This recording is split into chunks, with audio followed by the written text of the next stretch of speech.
नमस्कार, मैं दिशा पामेचा आप सभी का स्वागत करती हूँ आज की इस क्लास में। हम बात करते आ रहे थे हमारे ग्रीन स्किल्स के बारे में, जहां हमने बात करी थी कुछ ऐसे एक्शंस की जिनसे हम हमारे पर्यावरण को बचा सकते हैं। हमने पढ़े थे हमारे 3R पॉलिसी के बारे में, रिड्यूस, रीयूज एंड रिसाइकल, जहां पर हमने जाने थे बहुत ही क्रिएटिव टिप्स कि कैसे आप अपने कचरे को रिड्यूस कर सकते हैं, कैसे सिर्फ आप वही चीजें ले सकते हैं जिनकी आपको जरूरत है। जो चीजें आप ले चुके हैं और यूज कर चुके हैं, कैसे उनको रीयूज करें। हमने बात करी थी ना कि कैसे प्लास्टिक की बोतल को आप कट करके उसके अंदर पेड़ उगा सकते हो, कैसे आप टायर्स का यूज कर सकते हो, अपने पुराने कपड़ों का यूज कर सकते हो। तो ये हमने किसके बारे में बात करी थी? रीयूज के बारे में बात करी थी। उसके बाद हमने देखा था कि कैसे आजकल बड़ी बड़ी कंपनियां प्लास्टिक का रिसाइकलिंग कर रही हैं, उनसे कपड़े बना रही हैं, जूते बना रही हैं और रोड्स भी बना रही हैं। साथ ही में हमने बात करी थी कि कैसे हम अपने पर्यावरण को बचा सकते हैं, इन्वायरमेंट को प्रोटेक्ट कर सकते हैं। एयर की बात हो तो हमने बोला था कि फॉसिल फ्यूल्स को कम से कम बर्न करें, ग्रीन एनर्जी का यूज करें, नेचुरल गैस का यूज करें, जिससे कि प्रदूषण पॉल्यूशन कम हो और हमारी हवा की जो क्वालिटी है वो बरकरार रहे। ऐसे ही हमने वाटर रिसोर्सेज को भी बचाने के तरीके पढ़े थे, लैंड रिसोर्सेज को बचाने के तरीके पढ़े थे, वेस्ट मैनेजमेंट के बारे में पढ़ा था, जिससे कि और इन सब तरीकों से हम क्या कर रहे थे, हमारे इन्वायरमेंट को बचा के जा रहे थे। आखिर हम हमारे इन्वायरमेंट की वजह से ही तो आज जिंदा हैं। सरवाइव हम किस लिए कर रहे हैं? क्योंकि हमारा इन्वायरमेंट हमारे साथ है, तो उसको बचाना तो हमारा क्या है? कर्तव्य है। इसी के चलते एक कॉन्सेप्ट आया था सस्टेनेबल डेवलपमेंट, जहां पर यह बोला गया था कि अगर आज हमने हमारी आज की जनरेशन ने जो हमारे प्राकृतिक संसाधन हैं, नेचुरल रिसोर्सेज हैं, अगर उनको ठीक से यूज किया, जिम्मेदारी पूर्वक यूज किया, तभी हमारी आने वाली जो जनरेशन्स हैं उनके लिए नेचुरल रिसोर्सेज बच पाएंगे। हो क्या रहा है? हो ये रहा है कि जो हमारी पॉपुलेशन है, जनसंख्या है, वो बहुत ज्यादा बढ़ती जा रही है। अब जितने ज्यादा लोग होंगे उतना ज्यादा खाना चाहिए होगा, उतना ज्यादा पानी, उतनी ज्यादा जमीन, उतने ज्यादा नेचुरल रिसोर्सेज कंज्यूम होंगे। और जितने ज्यादा नेचुरल रिसोर्सेज कंज्यूम हो रहे हैं, उतना ही वेस्ट भी तो प्रोड्यूस होगा।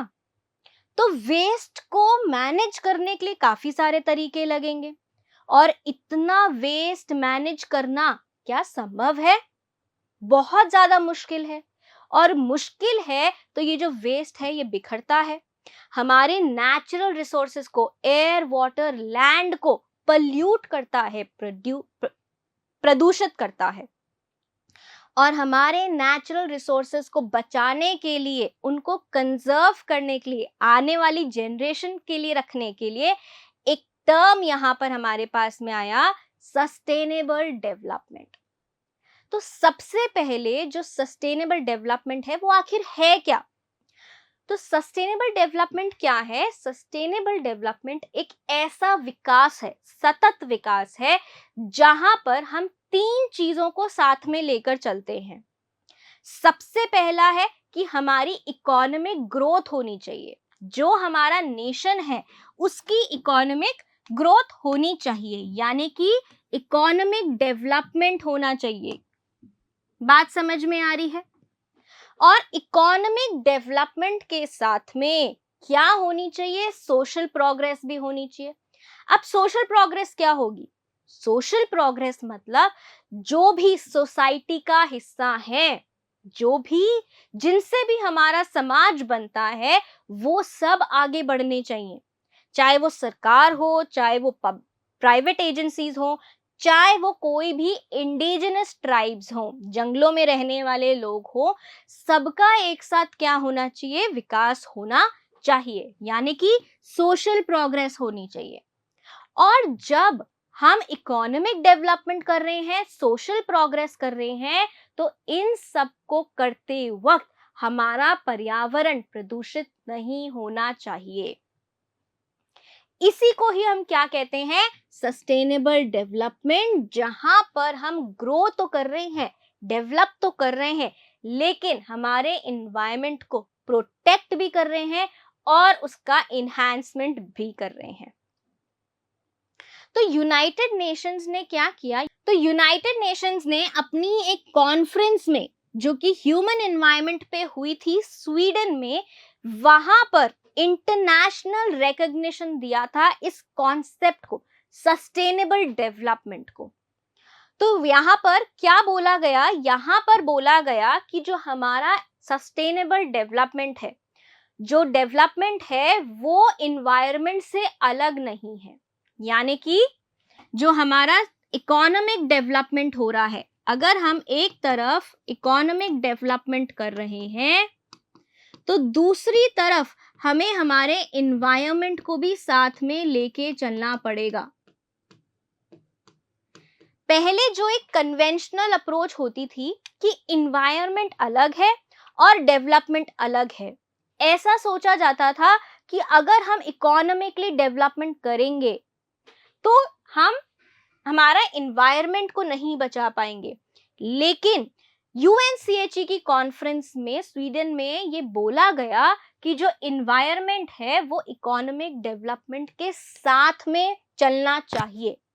यानी कि हमें इन्वायरमेंट को बचा के भी चलना है और इकोनॉमिकली डेवलप भी करना है। तो क्या बोला गया वहां पे कि डेवलपमेंट एंड इन्वायरमेंट दोनों को हम साथ में मैनेज कर सकते हैं, could be managed together in a mutually beneficial manner।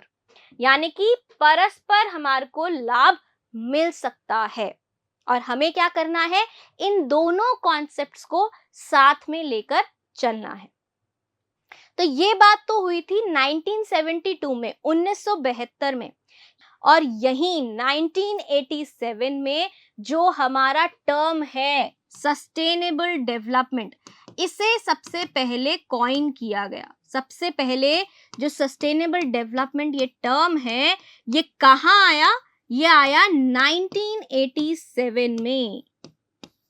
किसके अंडर आया, world commission on environment and development के अंडर आया। और यही world commission on environment and development के अंडर 1987 में सस्टेनेबल डेवलपमेंट की डेफिनेशन, परिभाषा दी गई, जहां पर ये बोला गया कि जो डेवलपमेंट है वो कैसा होना चाहिए, development that meets the needs of the present, जो आज की जेनरेशन के, आज की लोगों की जरूरतों को पूरा करे, without compromising the ability of the future generations to meet their own needs. ये बोला गया कि जो ऐसा डेवलपमेंट होना चाहिए, ऐसा विकास होना चाहिए, जिससे कि आज हमारी जरूरतें तो पूरी हो सके, लेकिन आने वाली जनरेशन की जरूरतों को कॉम्प्रोमाइज ना करना पड़े, आने वाली जनरेशन्स की नीड्स के साथ में किसी भी प्रकार का समझौता ना करना पड़े। तो ये क्या थी, सस्टेनेबल डेवलपमेंट की डेफिनेशन थी, और ये कहाँ दी गई, WCED के 1987 में दी गई। यहां बोला क्या गया कि सस्टेनेबल डेवलपमेंट के अंदर क्या क्या आएगा। सस्टेनेबल डेवलपमेंट में बोला गया कि जो भी हमारे नेचुरल रिसोर्सेज हैं, उनका बहुत ही जिम्मेदारी पूर्वक उपयोग किया जाए, चाहे वो हमारे बायो रिसोर्सेज हो, नेचुरल रिसोर्सेज हो या रिन्यूएबल रिसोर्सेज हो, उनका बहुत ही ज्यादा जिम्मेदारी से यूज किया जाए और उनका शोषण, एक्सप्लॉयटेशन या एक्सेसिव यूज ना किया जाए और एक्सेसिव यूज को कम किया जाए। क्या बोला गया, reducing excessive use of resources और इनहांस करे रिसोर्स के कंजर्वेशन को, उनका संरक्षण किया जाए। दूसरी बात क्या बोली गई, recycling and reuse of waste materials. क्योंकि पॉपुलेशन बढ़ रही है, क्योंकि लोग बढ़ रहे हैं, ज्यादा नेचुरल रिसोर्सेस काम में आ रहे हैं, तो जायज सी बात है कि वेस्ट भी बढ़ेगा। जायज सी बात है ना कि जो हमारा कंजम्पशन है, प्रोडक्शन है, वो सारी चीजें बढ़ेंगी। तो जब प्रोडक्शन बढ़ेगा, कंजम्पशन बढ़ेगा, तो वेस्ट भी बढ़ेगा। बहुत सारी ऐसी चीजें आएंगी जो कि क्या होंगी, हम एक बार यूज करके बोलेंगे अब हम इनको यूज नहीं करेंगे। तो ऐसी चीजों को हमें क्या करना है, रिसाइकिल करना है और रीयूज करना है, जिससे कि हम वेस्ट मटेरियल्स का क्या कर सके, मैनेजमेंट कर सके, वेस्ट को मैनेज कर सके। बात समझ में आ रही है? उसके बाद में जो भी हमारे रिन्यूएबल रिसोर्सेज है, बायो रिसोर्सेज है, कौन से हैं हमारे रिन्यूएबल रिसोर्सेज? हमारी सोलर एनर्जी है, क्या है रिन्यूएबल रिसोर्स। हमारी हाइड्रो इलेक्ट्रिक एनर्जी क्या है, पानी से बिजली का उत्पाद करना, हाइड्रो इलेक्ट्रिक एनर्जी। विंड से हमारा क्या करना, बिजली का उत्पाद करना। टाइडल एनर्जी से क्या करना, बिजली का उत्पाद करना। ये सारी क्या है, कंप्रेस्ड नेचुरल गैस। इन सब का हमें क्या करना है, साइंटिफिक मैनेजमेंट करना है। क्या करना है, साइंटिफिक मैनेजमेंट करना है रिन्यूएबल रिसोर्सेज का, ताकि इनको हम अच्छे से यूज कर सके। क्यों हम रिन्यूएबल रिसोर्सेज को यूज कर सके? क्योंकि ये ग्रीन एनर्जी, ग्रीन इलेक्ट्रिसिटी पैदा करने में मदद करते हैं। क्या होती है ग्रीन इलेक्ट्रिसिटी? ऐसी इलेक्ट्रिसिटी जिसका उत्पादन करने में किसी भी प्रकार का प्रदूषण ना होता हो। तो बताओ कितनी बढ़िया बात है ये, कि हमें बिजली भी मिल रही है और हम एनवायरनमेंट को भी क्या नहीं कर रहे, प्रदूषित नहीं कर रहे। तो ऐसा काम किया जाए जिससे कि हमारा भी विकास हो और हमारा पर्यावरण भी प्रदूषित ना हो। ये क्या हुआ, सस्टेनेबल डेवलपमेंट हुआ। साथ ही में हम जितने ज्यादा पेड़ काट रहे हैं हमारी जरूरतों के लिए, चाहे वो किसके लिए हो, लैंड के लिए हो, एग्रीकल्चर के लिए हो, डोमेस्टिक यूज के लिए हो, उद्योग इंडस्ट्री के लिए हो, जहां जहां भी हम फॉरेस्ट कट कर रहे हैं, पेड़ पौधे हटा रहे हैं, दूसरी जगह उतने ही पेड़ पौधों को वापस से प्लांट कर दिया जाए। क्या करा जाए, पौधा रोपण किया जाए। हमने बात करी थी कि जो ये पेड़ वगैरह होते हैं ये ऑक्सीजन रिलीज करते हैं, और हम जो रिलीज करते हैं कार्बन डाइऑक्साइड, ये पेड़ पौधे ले लेते हैं।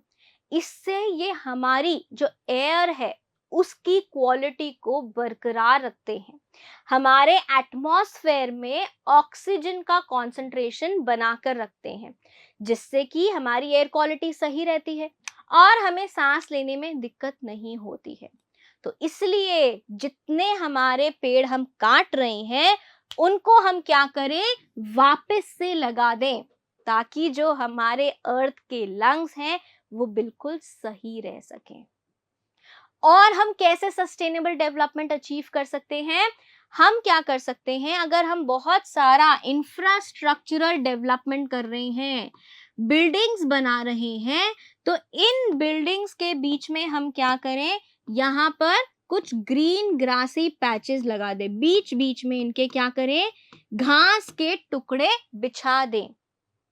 इससे क्या होगा, इससे ये होगा कि हमारा इंफ्रास्ट्रक्चर तो डेवलप होगा, साथ ही में हमारा क्या होगा, इन्वायरमेंट भी प्रोटेक्टेड रहेगा। क्या होगा, इन्वायरमेंट भी प्रोटेक्टेड रहेगा। तो ये सारी बात क्या हो गई कि इंफ्रास्ट्रक्चर हम कैसे मेंटेन करें। और हम क्या कर सकते हैं, कुछ ऐसी टेक्निक्स को यूज करें जो कि इन्वायरमेंट फ्रेंडली हो। अब आप सब जब भी शॉपिंग करने जाते होंगे या अपनी ग्रोसरीज को लेने जाते होंगे, तो आपने पहले ध्यान दिया होगा कि वो आपको थैली देते थे, प्लास्टिक की थैली देते थे। और ये तो हम सबको पता है कि प्लास्टिक हमारे पर्यावरण के लिए कितना ज्यादा भयानक है, कितना ज्यादा वो पल्यूट करता है। और जो ये प्लास्टिक है, ये अगर बहुत टाइम तक धूप में पड़ा रहे तो बहुत सारे केमिकल्स जो जहरीले होते हैं ये वो रिलीज करने लगता है। अब आप सोचो कि अगर हमारे इन्वायरमेंट में, मिट्टी में जिसमें हमारी सब्जियां उगती हैं, अगर वहां पे प्लास्टिक दबा हुआ है और वो काफी टाइम से बहुत ज्यादा प्रेशर और हीट में है, तो वो कितने जहरीले पदार्थ, फॉर्मल्डिहाइड, एसिटल्डिहाइड, इनको रिलीज करेगा, जो कि कहाँ आएंगे, हमारी मिट्टी में आएंगे। और उसी मिट्टी में क्या उग रहा है, हमारी सब्जियां उग रही हैं, पेड़ पौधे उग रहे हैं, और उनको कौन खा रहे हैं, हम ही खा रहे हैं। तो इससे क्या होगा, हमारे को बीमारियां होंगी, जानलेवा बीमारियां, जैसे कि कैंसर हो सकता है, स्किन की प्रॉब्लम्स हो सकती हैं, एंडोक्राइनल प्रॉब्लम्स हो सकती हैं, नर्वस सिस्टम से रिलेटेड हमारे को प्रॉब्लम हो सकती हैं। तो हमें क्या करना है, इन्वायरमेंट फ्रेंडली मेथड्स को, इन्वायरमेंटल फ्रेंडली मटेरियल को यूज करना है। इन्वायरमेंटल फ्रेंडली मटेरियल की जब हम बात करते हैं, तो आज अगर हम देखते हैं, उस थैली को रिप्लेस किया गया है एक बायोडिग्रेडेबल प्लास्टिक बैग से। आपने बहुत बार देखा होगा, एक चिकनी सी बायोडिग्रेडेबल थैली मिलती होगी, सफेद रंग की या हल्के हरे रंग की। तो उसके ऊपर क्या लिखा होता है, I am a biodegradable plastic.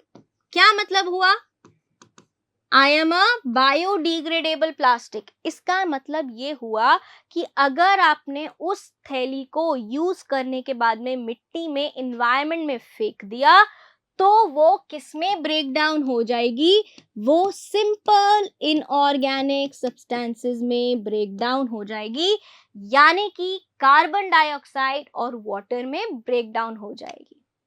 जब प्लास्टिक खुद ब खुद इन सिंपल इनऑर्गेनिक मटेरियल में टूट गया, तो हमारा इन्वायरमेंट, पर्यावरण प्रदूषित होने से बच गया।